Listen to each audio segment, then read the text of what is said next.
Welcome into a 2025 Dynasty Rookie Mock Draft, and today we're going to be diving into the film on top of the advanced stats in order to make these picks. That's the foundation here at FTR.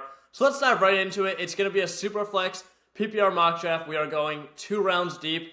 Joe, I'll give you the first pick here. Who are you taking? Yeah, I'm not gonna get cute with it, like Steve probably wants me to be. He would take Ted here. I'm gonna go with Genty. He's the clear 101 in my opinion.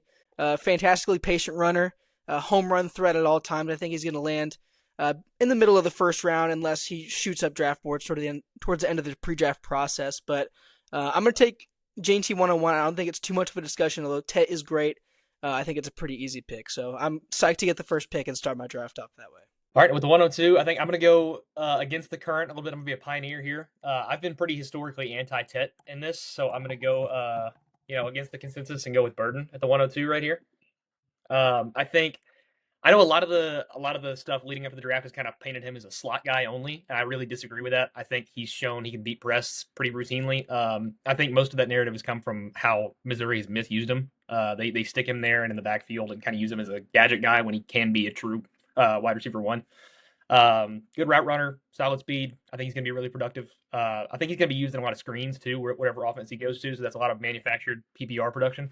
So yeah, I think pretty solid in that 102. Dude, Steve is seething right now. He's so mad. I don't want to dive into too many picks, but I feel like this is a good one to stop and talk about. I actually do like Luther Burden. I think I agree with like all your points. I think that he is I feel like would you agree that he is probably going to play primarily in the slot in the NFL, or do you think they just completely misuse them? I think it really depends on where he goes. I think if it's somewhere that needs a slot, that he could plug in there. But I'm just saying, I don't think, like, for example, somebody like Egbuka, maybe later in the round, I don't think it's somebody like him who's stuck in the slot. I think he can play anywhere. He might end up playing slot depending on where he goes, but I think he has the flexibility to play outside, inside, wherever. I agree. I'm kind of in the middle where I agree that I do like Burden. I just, kind of have a little natural animosity because I'm such a big Tet fan. But I think that he is a better player. Like, he can't only play the slot than some people say. I think that's what his route running is very good for a guy that you classify as a slot receiver. So I think that's one thing for him.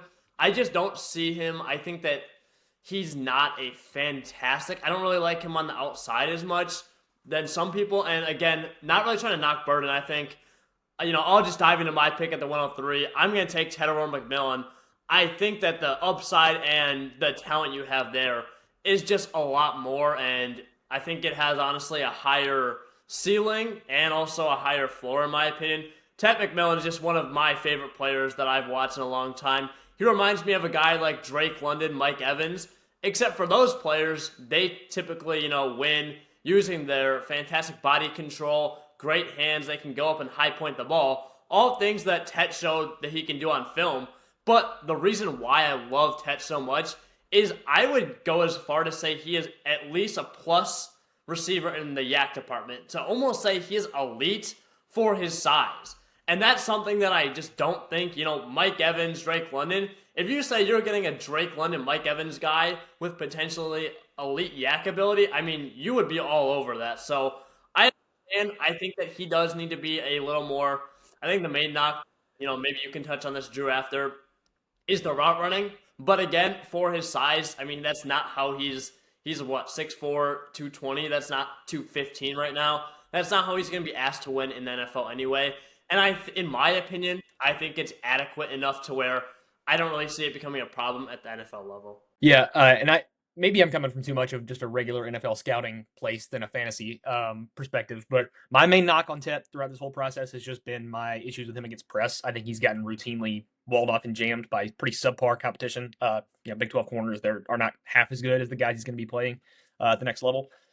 To speak to his route running, I think it does leave a lot to be desired. Now, you're taking him for his traits. Like, moving at his size, the way he moves at 6'5", 6'4", 220, whatever he is, that's why you're drafting. That doesn't come around often.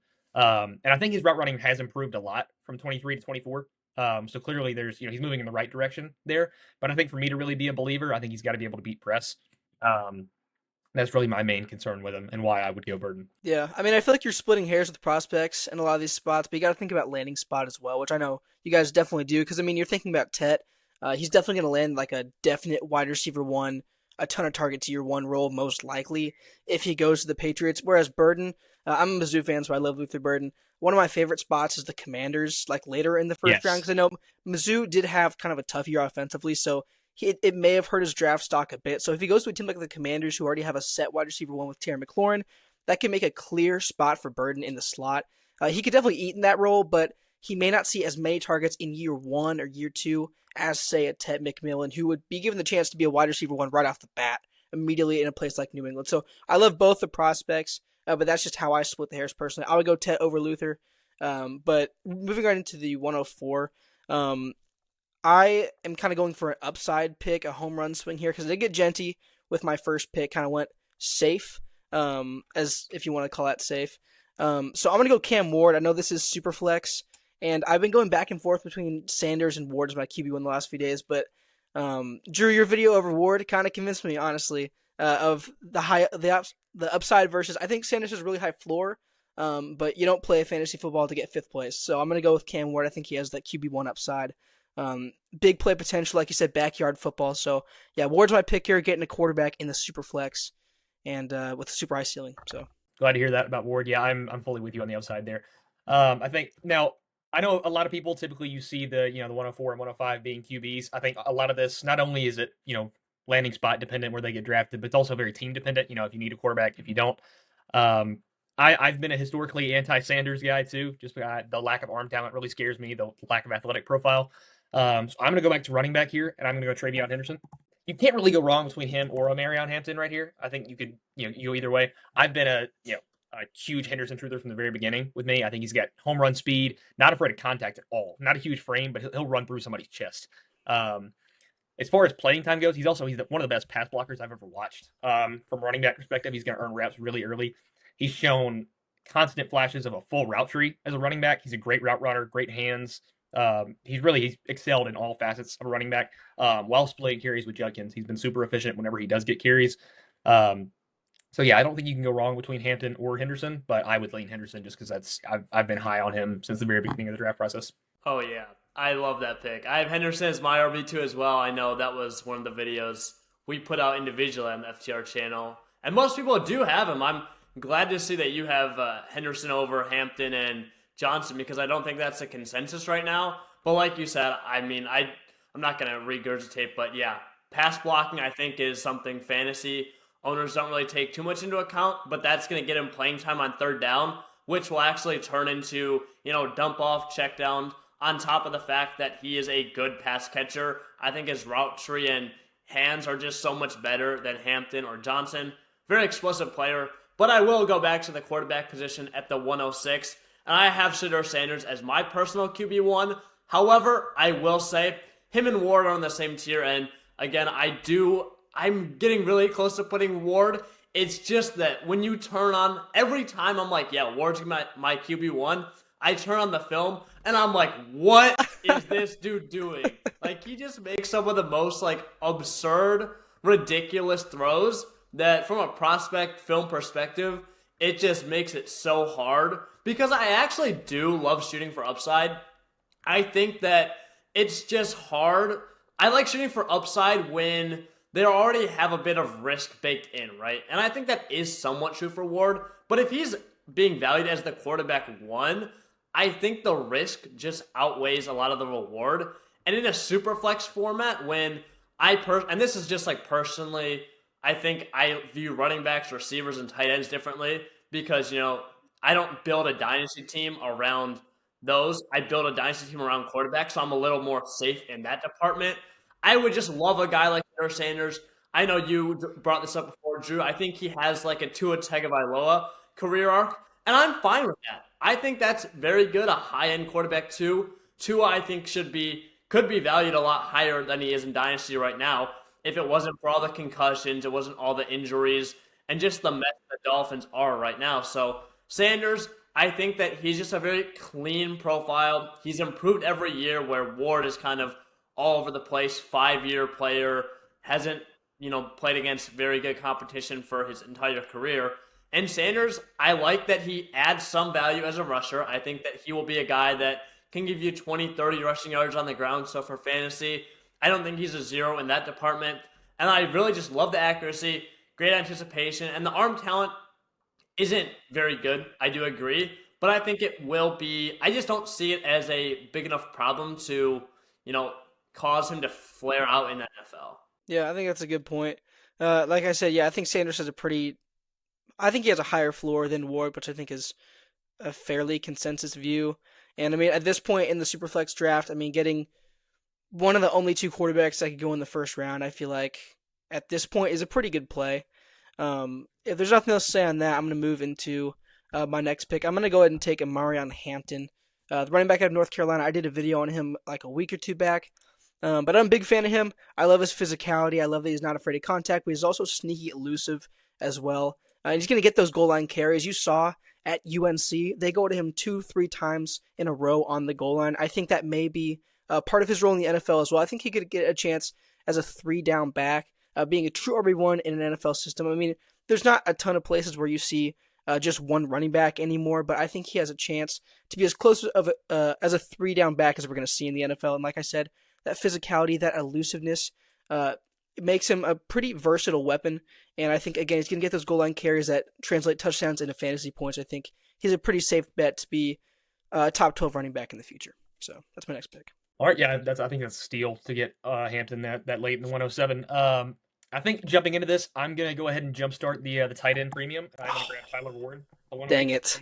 Now I know there's been some stuff about Fannin floating around in at FTR. You know, some guys high on him. I'm not personally that high. I think there's some interesting stuff about Fannin, but I think Warren is close to a can't miss prospect as you can get.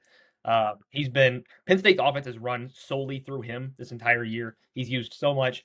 He is the quintessential Y tight end prospect. Incredible blocker. Really, people knock on his route running and his separation ability, but I think for his size and his athleticism, he's pretty solid. A lot of salesmanship. He does a great job separating against linebackers and slot corners. One of the best at the catch point I've watched in a long time. Incredibly physical. Yeah, he's going to be 3-down guy. Immediately plug and play into somebody's Y tight end role. I think you really can't miss. That's about as safe as a pick as you can get. I don't know who's having Harold Fannin as their tight end 1 at FTR, but I honestly can't even disagree with that. I mean, so from a real NFL perspective, I actually have my NFL draft capital. I think it's gonna go Warren, Loveland, then Fannin. But for fantasy, I think it's gonna go Fannin, Loveland, Warren. In my opinion, because purely pass catching. Now, I do agree that I think that blocking will be a issue for Fannin, and Warren is just fantastic at that. He's going to get on the field. I think he's such a safe pick because he's not as landing spot dependent. I think he'll thrive wherever he goes. Where Harold Fannin, I think I could honestly see draft come around, and I could just completely jump off of the wagon because if he's not put in a great spot to be used, I think that he could just absolutely fail in the NFL level. I'm not going to really push back on anything you said about Warren because I think he's a great player. I can't argue. Warren, Loveland, and Fannin are all in the same tier for me, and I think that's kind of the consensus, so I'm the odd one out. But no, I think Warren's still a great player, and I can't really knock that pick too much.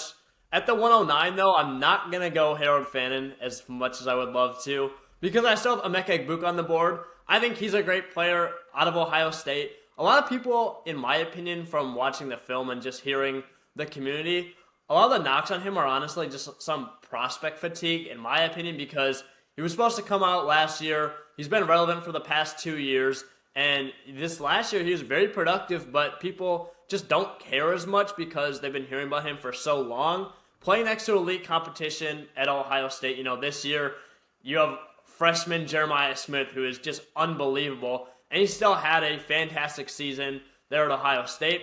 I think we kind of talked about this before with Luther Burden. He is a little lower on my board and why Burden is so high because I think that he's going to be that Amon-Ra St. Brown ceiling type of player where he can only play in the slot, really. I don't see him finding much success on the outside at all, and that's how he was basically used at Ohio State. So for fantasy, for PPR leagues, I love that, but there definitely is a, where's he going to go in the draft, landing spot dependent to an extent, and also just a little bit of a lower ceiling because of course he could turn to Amon-Ra St. Brown, but the realistic outcome is going to be a lot lower than that to where he'll be a, maybe good dynasty wide receiver 2, but I'm not sure he could ever get that wide receiver 1 upside. Like a guy like Ted McMillan for sure, and even Luther Burden has a fairly significantly higher ceiling than Egbuka, even as both slot-ish type players. Moving into my next pick, I was kind of between two guys. I've already gone quarterback and 2 running backs. So I'm looking at receiver here. Obviously, I can't go Tyler Warren like I wanted to. He got sniped from me, but I kind of was between 2. I was between Travis Hunter and Trey Harris at Ole Miss. But Hunter, the only thing I'm scared of is what's he going to play in the NFL. I think we're going to get a lot better of a vision of what that's really going to be closer to the draft. But right now, I can only project that it's a mix of both, and that doesn't bode super well for his fantasy prospects. I mean, if you're in an IDP league, that's fantastic. But if you're not, maybe if he just comes in on third downs, if he's the wide receiver 2 or even 3 while playing a lot of cornerback, that's not super great, especially in Superflex. So I'm going to go Trey Harris here out of Ole Miss. He's had some elite production the last couple years, which really elevates him as a prospect to me. I think that's something really underrated, especially in the SEC, which is a really strong conference. Maybe not this year, but the last couple of years especially. He has a great release package. He's been used down the field a lot, and I think he's a pretty underrated route runner. So Trey Harris is my next pick here just to get the receiver position starter for me. And I think he could be really solid in the NFL level with some wide receiver 1 upside. So. Yeah, I think my next pick, I'm going to go back to receiver since I haven't hit that one yet. Or double-digit receiver, actually, because I got Burden. I'm going to go to Savion Williams out of TCU. I was debating this at the 108, so I'm really, really high on this guy. He's actually my wide receiver 3. I'm really high on him, a lot higher than consensus. So if you've watched my Ward video, you know my take on Ward plus this guy. I'm a sucker for upside. Anybody, crazy athlete, high ceiling, I'm going to fall for that every time. Savion Williams, I mean, that is just kind of in the same vein as Ted McMillan. You're not like that guy, is he actually 6'4", 6'5", like he's measured at? Who knows? We'll see at the combine. But for a guy to move like he does at his size is just super rare. Incredible footwork, incredible route runner, especially at the top of routes, the salesmanship, the rocker steps that he includes at 6'4", 210. Not to mention the almost Deebo Samuel type production you could see at the next level because he's played a lot of like split back. He's played running back, slot receiver, outside. He's played everything at TCU, so he can plug and play anywhere in an NFL offense. Very boomer bust prospect. There's a low floor there. But those movement skills at 6'5" and what all the positions he can play, I love that pick. I'm super high on him. Yeah, I love that call, especially because I put Williams in my 5 sleepers to draft, the one that just dropped. So I think everything you said is 100% right. And, being a channel that focuses, we're doing this mock draft from a prospect perspective and focusing on film, I think you have to have Williams much higher than consensus from a film perspective because really the main knock on him is he's never actually produced at TCU in, 5 years that he's been there or 4 years. Either way, it's not good. But, I mean, the man, I love him as well. I think he has a ton of upside. And, yeah, if he turns into that Deebo Samuel type player, not this year because Deebo Samuel is terrible, but you get the point. I think that's a great value. So, at the 112 to round out this first round, I am going to take Travis Hunter. I just can't let him fall any lower down the board. Even with uncertainty, I am also projecting that I don't think he'll ever completely shy away from receiver in the NFL. And I would honestly be more shocked if he quit playing receiver than if he quit playing corner because of the money. And I did a video on him way back as well. And that's kind of what I outlined. The top receivers are simply making more money than the top corners, have a longer career for the most part. So he'll get that second contract. And as a, raw prospect, I mean, Hunter it sounds crazy to call him a raw prospect as a guy that just won the best receiver in college football, but he's still he needs to fix a lot of things in his game that could be cleaned up from just not having the experience. How he wins is incredible ball skills. I think he has some of the best ball skills that we've seen in the past 10, 15 years. And that's not even really a hot take. I mean, the man can pluck the ball out of the air. The explosiveness is ridiculous. The jumping is out of this world. I mean, he has every trait that you want to see. The route running is fine as well. I don't think there's any glaring holes in his game. It's just a lot of nuance that needs to be polished. So I'll take Travis Hunter because I don't think that I can let a guy... Again, here's where I'm going into the upside well at wide receiver. I can't let a guy with that kind of upside fall past the 112. Especially because I think that he will play receiver a large majority with the money in the NFL. Yeah, I think that's a good pick. I was between him, obviously, in the last round, So he definitely versatile, explosive, great ball skills. With my next pick, I'm going to take who is projected to be one of the last true three-down backs on the board in Caleb Johnson. I know I've got running back a lot, but I'm going for opportunity kind of over who maybe my favorite player is. But I am a big fan of Johnson. I think he's a really physical back. But just fantasy-wise, I think he has a really good chance to be a top running back almost immediately. So that's what I've been going through. Hampton, Genty, and now Johnson. I have all three, so I'm pretty psyched about where I'm going with running backs. And it's not an extremely strong receiver class this year as it was last year. So I think taking advantage of like the positional value, like you're getting a lot of good running backs this year, and maybe a lot of receivers next year if it's a stronger class. But I'm gonna take Johnson here as one of the last few RB1s on the board, and my Superflex team looking pretty solid so far at the running back position. I think piggybacking right off that, I'm going to go back to running back and hit Nicholas Singleton right here at the top of the second round. And as of recording, this guy just had a pretty big game against Notre Dame last night. So I actually have him right above Caleb Johnson on my board. That's another kind of hot take that I have on him. I'm a little bit higher on him than consensus. I think a lot like Henderson, you're going for a receiving upside. He's been a huge receiving part of Penn State's offense. Solid hands, good route runner. Another really solid pass protection back. It's going to get him on the field. Not super elusive. I'd like to see him work on that in the open field a little bit more. But I mean, this is a guy who's going to run. I would guess low 4.3s. Guy's incredibly fast. A lot of straight line speed. Solid, sturdy runner. Runs really behind his pads. Just meet somebody in the hole and run him over. Great vision. I think there's a lot of upside there. Yeah, he made a lot of money last night with that dominant game against Notre Dame. I think he's going to improve his draft capital, which will make him an even more appealing pick because the traits are all there on film for him. I'm finally going to take my guy, Harold Fannin, at pick 15, the 203. And I have him in my first round. I have him late first round in my personal rankings. And I understand the risk with him. I think that he is one of the riskiest picks in rookie drafts. But I also think that at a tight end position where there's not a lot of top guys, you have Brock Bowers, and then Sam Laporta kind of fell off this year. TJ Hawkinson isn't the same as he once was. I think there's a lot of value in trying to hit and get ahead of the next elite tight end. And I think from a receiving perspective for fantasy football, that could be Harold Fannin. The main knock you have against him is the blocking and the size. But as a receiver, I mean, he separates extremely well. He moves. His movement is ridiculous. His hands are fantastic. He has receiver hands. And he also does a good job using his frame at 6'4", 230 against linebackers and even defensive backs. I mean, as a receiver, there's really no noticeable knocks in his game. The blocking is going to limit him because it's going to depend how much he gets on the field. But if he gets put in that power slot role in the right situation, like a Brock Bowers, like a Travis Kelce, I mean, he has the upside to be better than almost anyone in this class from a value perspective. It's just a matter of if that's going to happen, and there's I will admit, a lower chance. But in the second round, too, I mean, I'm willing to take a shot at an upside pick at tight end, so I'm going to have to go with Harold Fannin, who is my personal tight end one in this class from a fantasy perspective. Yeah, I think it's good to get your top positional guy late or midway through the second round. It's a good pick there. I made a video on Fannin earlier. I'm a fan of his.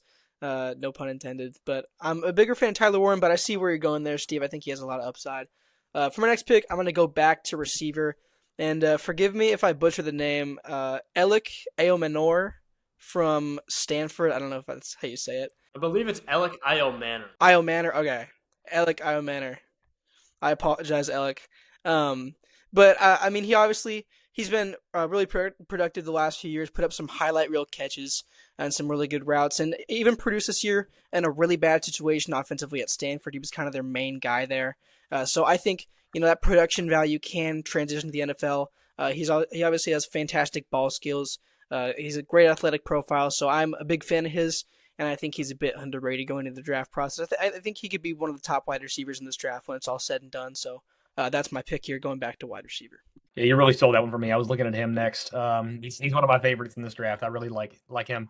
So I think with Ayomanor being off the board, I'm actually going to double dip at tight end right here and go Colson Lovely. Because I think when it comes to tight end at fantasy, it's a volume game. Tight end is the most volatile position in fantasy. You really need production there, and it's really hard to find guys. So I think just throw it at the wall, see what sticks. I don't think that's a bad idea there. And Loveland, he really did not produce at Michigan this year. But if you've watched any of my videos, you know I just completely ignore the stat sheet. If it's me, I care about what I see on film. That's about it. And Michigan's quarterback situation was one of the worst I've seen in a very long time this year. So I think that really hurt his production. But Loveland is probably the best route runner as a tight end prospect that I've ever watched. It's really, really special. Not the biggest guy, you know, not a good blocker there. But again, fantasy perspective, I'm not really that worried about that. I think his upside as a receiver is massive. Incredible separator for being as young as he is. Good at the catch point. He's put a lot of stuff on film this year. So I think I'm really comfortable going tight end again in the second round there. Yeah, I like that pick. I was going to take Loveland if you didn't, but I will go to a running back now, and I'm going to go kind of the last guy in this middling tier of players where I still feel good about their upside. And that's Quinshon Judkins, running back out of Ohio State.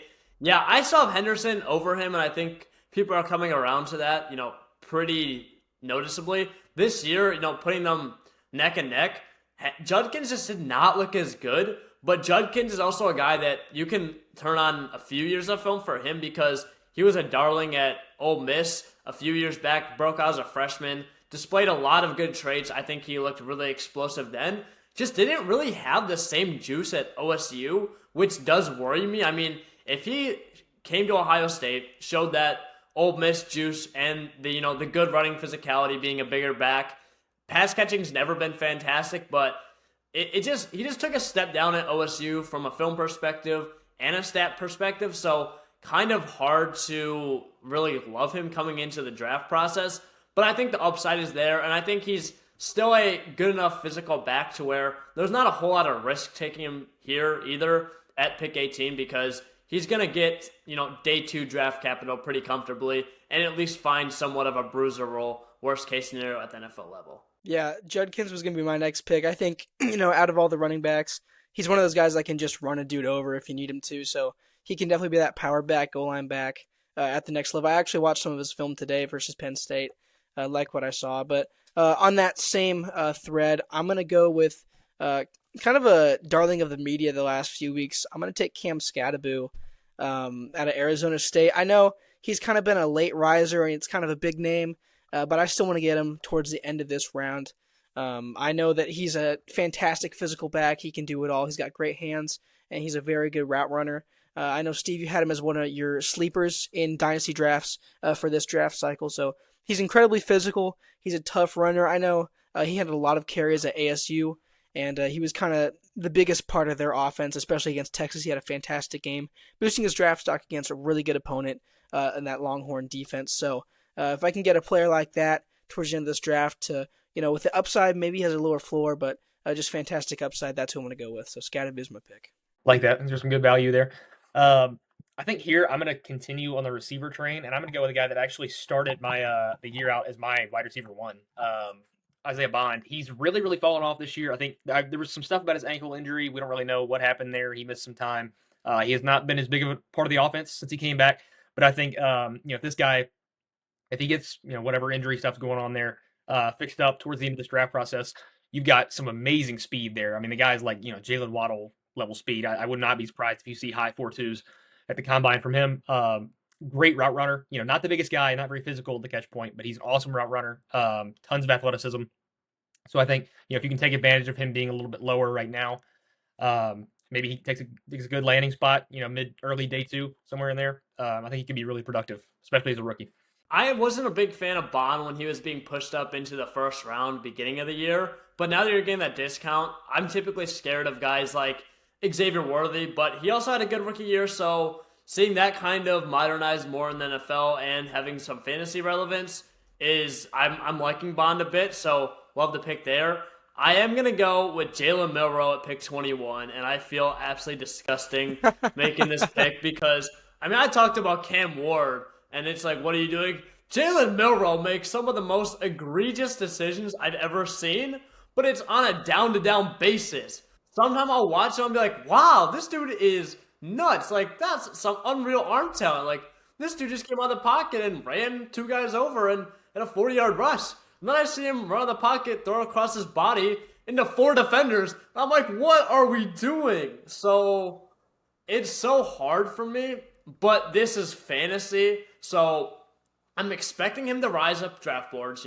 That's kind of independent of prospect, but we saw with Anthony Richardson. Not sure it's going to be the same because the thing for Richardson, why he went so high was they didn't see him. They only saw him for 12 games, so there wasn't that excuse. With Milroe, he has a lot more experience, so he doesn't really have the same excuse for production not being there and not being fully developed. But still, he definitely probably will rise into the first round, early second with the tools he has because, I mean, the size is fantastic. He's an unbelievable runner. The arm talent is, great. But it was funny because when I was doing my last mock draft, I kind of talked about he has so much upside, and I absolutely love him, for fantasy, at this price because if he turns into, we'll say Jalen Hurts-esque player, that's unbelievable. But he can give you a few years of maybe rushing production. I mean, the man was nuts at Alabama. The issue is he shows no consistency. He has sloppy mechanics. He has inconsistent accuracy. He holds the ball, slow processing, too many turnovers. I'm basically describing everything a quarterback needs to be good at. Yeah. So that's why he's so low. But the rushing ability is king in fantasy football. So I have to take a shot here at pick 21 for Superflex leagues. Preaching to the choir as an Alabama fan who's watched every snap Milroe's ever taken. Just one of the most frustrating players I've ever watched in my life. Incredibly gifted athlete, one of the best I've ever seen, but just cannot put it together. I mean, nothing wrong with swinging for the fences there. I mean, especially in Superflex, one of the last relevant quarterbacks on the board in Milroe. I'm going to go into what I believe is my last pick and go ahead and take Tez Johnson, finishing out my wide receiver position. Obviously, pretty productive at Oregon with Bo Nix and then Dylan Gabriel as well. I think he could go a bit higher than people think in drafts. He's a pretty big wide receiver prospect. He's a speedster, so he's a fantastic athlete. And I think he could go, like I said, higher. And if he gets a good landing spot, could be very productive and could return on investment pretty well with where the draft capital is in the end of the second round here. So that's my last pick. Yep, like that. I think just to sort of round this thing out, I'm going to go one last swing at running back, just kind of cover my bases with a guy who's going to be at the Senior Bowl, actually. I'm excited to see him there when we get to cover that. He's kind of shot up boards towards the end of the season at SMU, Brashard Smith. Another one of those bruiser type running backs, really runs behind his pads, good vision, going to be a guy that's really good in his zone scheme, inside zone, just getting, tough short yardage.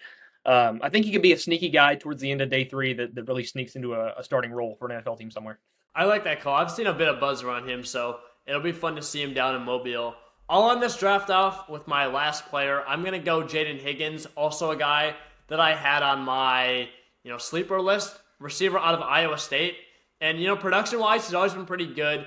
933 yards as a junior, and as a senior, 87 catches, 1,183 yards, and 9 touchdowns. So kind of backs up what I saw on film.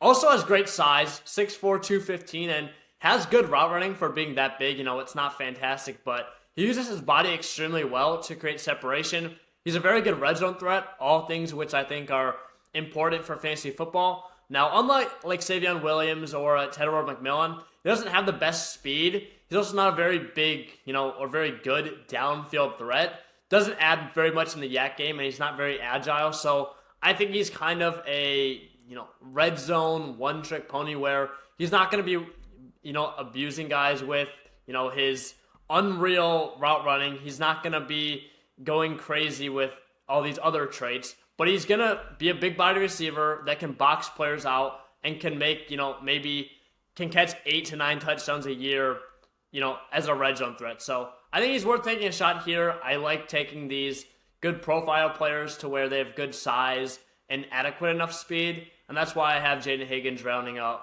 off this draft. Yeah, he's risen up my board a lot. He almost reminds me of Michael Pittman Jr. Yeah, guy that knows how to use his huge frame, and I love watching receivers like that know how to play their strengths. So he's definitely risen up my board the last few days, even. So that's a great pick there at the end of the draft. I think this is a pretty interesting draft. We definitely had some mix-ups.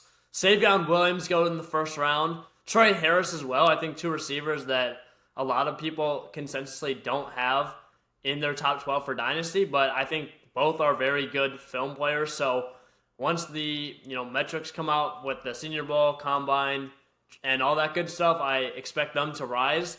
Other than that, pretty good draft. I thought there was a lot of new names, and it was a lot of fun just looking at these prospects. But again, this is not set in stone. This is from a purely prospect perspective for the most part right now. And as we get new numbers, obviously, as we get landing spots in the NFL draft, things will change. But I really appreciate you guys coming out. Hope you guys enjoyed the video. If you did, be sure to like, comment, subscribe for more content, and I will see you guys in the next one.